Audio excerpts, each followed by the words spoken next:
Salut tout le monde, comment ça va? J'espère que vous allez très bien. Aujourd'hui, on se rencontre dans une leçon de lexique. D'accord? Prenez vos livrets d'activité sur la page 95 et suivez avec moi. Les enfants, posez le doigt sur la rubrique J'observe et j'élabore. D'accord? Alors, nous avons deux phrases, la phrase A et la phrase B. D'accord? Je lis la phrase. Elle est midi, Younes se promène sur la plage. Elle a chaud. Le soir, elle n'a pas chaud, elle a froid. Je relis la première phrase. Il est midi, Younes se promène sur la plage, elle a chaud. Alors les enfants, comment se sent Younes? Comment se sent? Oui, j'entends. Elle a chaud. Très très bien. Elle a chaud. Alors, j'entoure avec le bleu le mot, d'accord, qui indique comment se sent Younes le midi, d'accord? Alors, comment se sent Younes le midi? Elle se sent, voilà, chaud. Et là, chaud. J'entoure le mot chaud avec le bleu. Maintenant, la deuxième phrase, les enfants. Le soir, il n'a pas chaud, il a froid. Alors, le midi, elle a chaud, mais le soir, elle n'a pas chaud. Et là, elle a froid. Comment se sent Younes dans la deuxième phrase, les enfants? Il a froid, très très bien. Il n'a pas chaud, il a froid. Donc, j'entoure le mot froid avec le rouge. D'accord? Alors, les enfants. Alors, elle n'a pas chaud, elle a froid. Alors, qu'est-ce qu'on peut dire?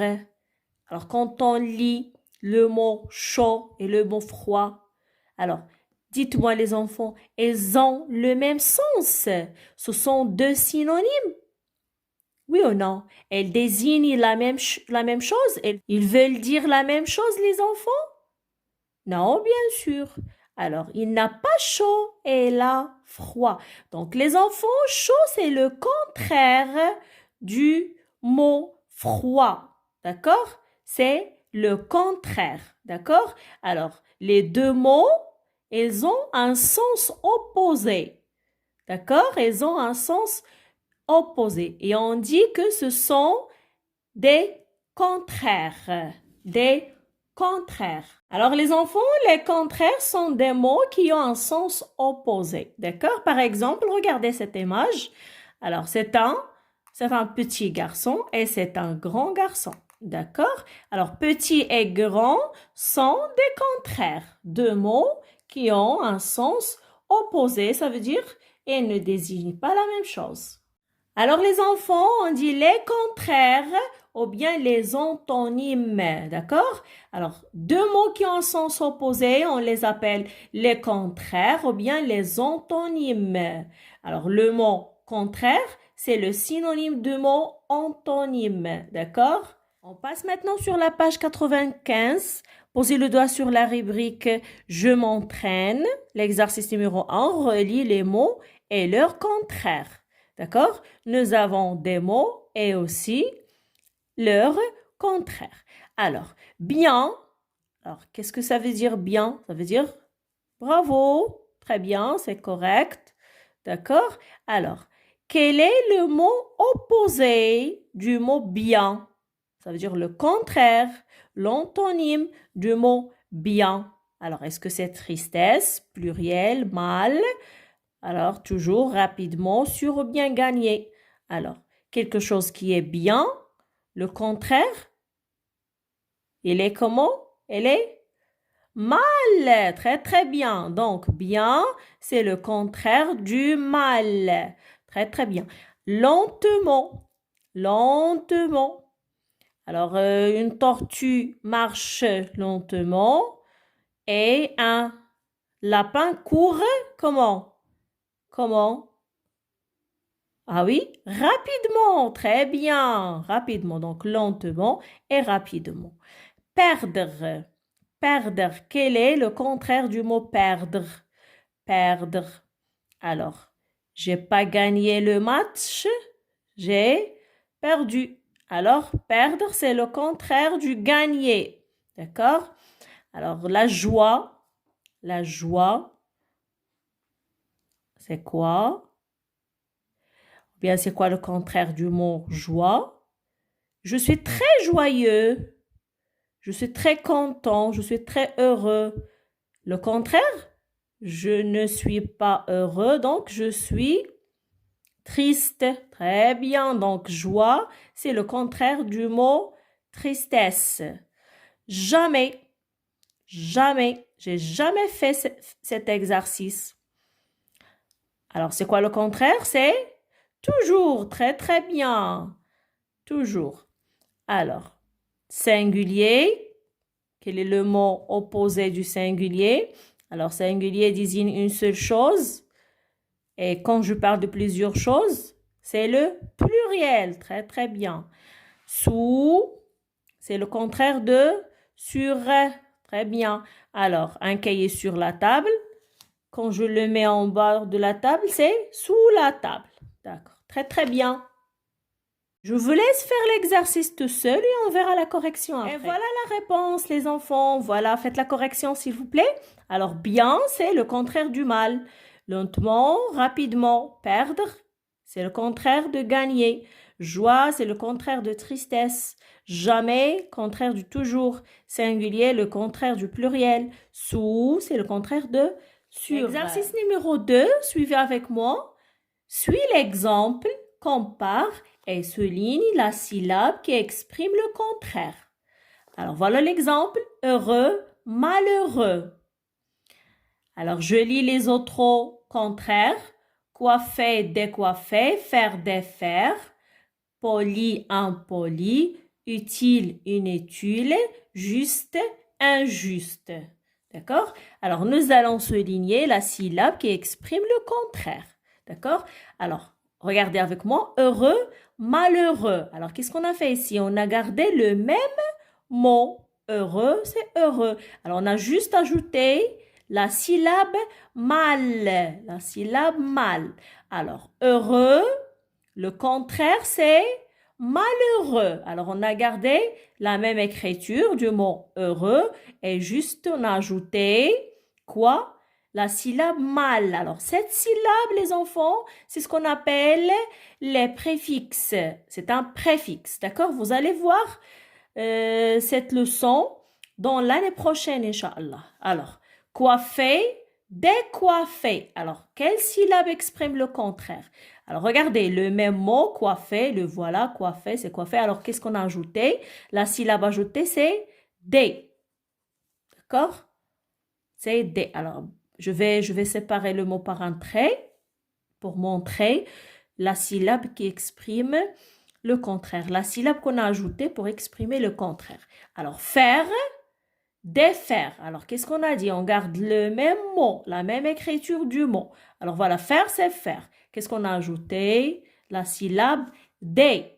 La syllabe des. Alors, on passe. Poli, impoli. Alors, qu'est-ce qu'on a ajouté? Voilà, on a gardé le même mot. Poli, c'est poli. Alors, j'ajoute la syllabe un. C'est le son un. I-M, parce qu'elle est suivie par la lettre M, mais plutôt P. Excusez-moi. Alors, utile, inutile. D'accord?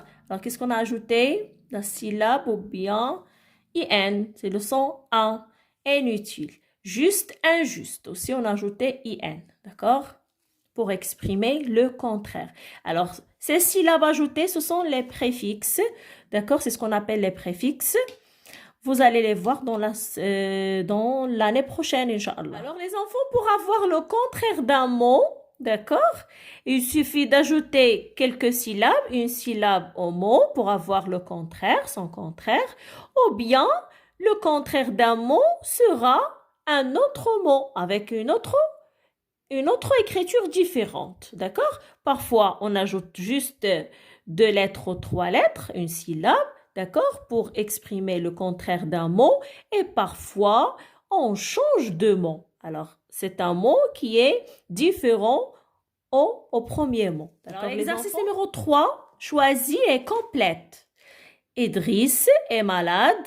Il n'est pas en classe. Elle est présent ou bien absent? c'est quelqu'un n'est pas en classe avec ses camarades. Elle est absent ou bien présent? Oui, quoi? Elle est absent. Très, très bien. Alors, j'écris ici, je barre le mot présent parce que n'est pas correct et je garde le mot absent, je l'écris. D'accord? Absent. Absent. D'accord? Alors, Xavier vient de sortir. Il est parti ou bien il est arrivé à 5 minutes, il y a 5 minutes. Alors, Xavier vient de sortir. Il sort. Donc, il est parti. Très bien. Alors, le mot arrivé n'est pas correct. Il est incorrect. Alors, correct, c'est quoi le contraire de correct? C'est incorrect. D'accord? Alors, elle est partie. J'écris partie. Le verre est sur ou bien sous la table. Alors, on pose le verre, un verre d'eau par exemple, on le met sur ou bien sous la table. C'est bien sûr sur la table. Donc, sous, c'est incorrect. Et le mot sur, c'est correct. Alors, sur. D'accord, les enfants? Alors, faites la correction. L'exercice numéro 4, les enfants. Réécris les phrases en remplaçant les mots soulignés par leur contraire. Alors, nous avons des phrases et des mots soulignés. Alors, on ne va pas écrire les mots soulignés, on va les remplacer par leur contraire, d'accord? Alors, je ne vais pas écrire ce mot qui est dans la phrase. Non, je vais écrire un autre mot, le contraire de mot, par exemple, gauche. Alors, c'est quoi le contraire de gauche? Alors, je pars à gauche ou bien à droite. Très bien. Alors, qu'est-ce que vous allez faire? Vous allez écrire toute la phrase, mais pas le mot souligné que vous avez. Un autre mot, le contraire de ce mot souligné. D'accord? Alors, et ça sera mieux de l'écrire avec une autre couleur. D'accord? Écrivez toute la phrase en bleu et le contraire du mot gauche avec, par exemple, le vert ou bien une autre couleur de votre choix. Et faites la même chose pour la phrase B. J'habite loin de l'école. J'écris toute la phrase et je remplace le mot loin par son contraire. Alors, l'exercice de calcul est difficile. Alors, c'est quoi le contraire du mot difficile? J'écris toute la phrase et je remplace le mot difficile par son contraire. La dernière phrase, le chat dort sous le lit. Alors, j'écris toute la phrase et j'écris dans la place de sous, le contraire, d'accord? Le contraire de sous. Alors, faites l'exercice et on verra la correction après. Ben, voilà la correction, les enfants. Je lis la phrase. Pour aller au supermarché, tu prends la première rue à... Alors, c'est quoi le contraire de gauche? À droite, d'accord? Alors, le mot entouré. Alors, je ne peux pas écrire ce mot avec une autre couleur, mais vous devrez l'écrire avec une autre couleur pour montrer le contraire du mot souligné gauche, d'accord? Alors, la deuxième phrase, j'habite pas près de l'école, j'habite loin de l'école, d'accord? Alors, le mot loin, c'est le contraire de mot près. Alors, j'habite près de l'école, d'accord? Ou bien à côté de l'école. Alors, j'habite loin de l'école, le contraire, c'est j'habite près de l'école ou bien à côté. Alors, les deux mots sont corrects. L'exercice de calcul est difficile. Alors, l'exercice n'est pas facile du tout. D'accord? Alors, le contraire du mot difficile, c'est facile. L'exercice de calcul est facile. La dernière phrase, le chat dort sous le lit. Alors, le chat dort sur le lit. D'accord? Donc, sur, c'est le contraire de sous. Les enfants, voilà une liste des contraires que vous devrez apprendre par cœur. D'accord? Alors, lisez avec moi. Alors, voilà le mot et son contraire. Alors, chaud, le contraire, c'est froid. Bien, le contraire, c'est mal. Jamais, le contraire, c'est toujours. Sur, c'est le contraire, c'est sous. Joie, le contraire, c'est tristesse. Perdre, le contraire, c'est gagner. Lentement, le contraire c'est rapidement. Absent, le contraire c'est présent. Gauche, le contraire c'est droite. Difficile, le contraire c'est facile. Partir, c'est le contraire c'est arriver. Première, le contraire c'est dernière. Vrai, le contraire c'est faux. Garçon, le contraire c'est fille. Sale, sale plutôt, le contraire c'est propre. Mauvaise, le contraire c'est bonne. Sortir, le contraire c'est rentrer. Monter, le contraire c'est descendre. Décoller, le contraire c'est atterrir. Aimer, le contraire c'est détester. Dessous, le contraire c'est dessus. Heureux, le contraire c'est malheureux. Finir, le contraire c'est commencer. Court, le contraire c'est long. Petit, le contraire c'est grand. Gros, c'est le contraire de maigre. Singulier, c'est le contraire de pluriel. Masculin, c'est le contraire de féminin. D'accord?